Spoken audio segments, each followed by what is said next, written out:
করিমপুরের পর কৃষ্ণনগর, এবার পুষ্পা সিনেমার মতো অভিনব কায়দায় গাঁজা পাচারের আগেই পুলিশের জালে গ্রেপ্তার 5। ইতিমধ্যেই বিরাট সাফল্য এসেছে কৃষ্ণনগর পুলিশ জেলায়। গতকাল রাতে কৃষ্ণনগর করিমপুর এলাকাতে বিশেষ অভিযান চালায় পুলিশ। সেখান থেকে প্রায় 150 কেজি গাঁজা উদ্ধার করে কোতোয়ালি থানার পুলিশ।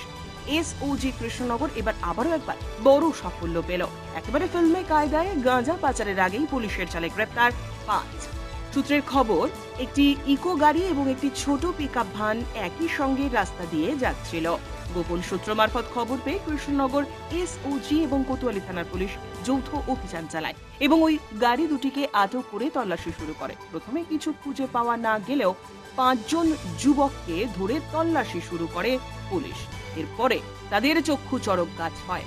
পুলিশ আধিকারিকেরা জানান, পিকআপ ভ্যানের পিছনের ডালা তুলে তারা দেখেন ভেতরে সারি সারি সাজানো রয়েছে গাঁজার প্যাকেট। মোট 57 কেজি গাঁজা পাচার করছিল ওই যুবকেরা।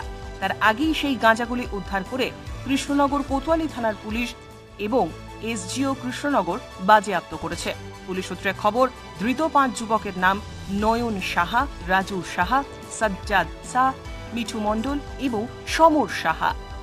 এদের বিরুদ্ধে মাদক পাচার মামলা রুজু করে গ্রেপ্তার করে কোতোয়ালি থানার পুলিশ তাদের জিজ্ঞাসাবাদের জন্য নিজেদের হেফাজতে নিয়েছে।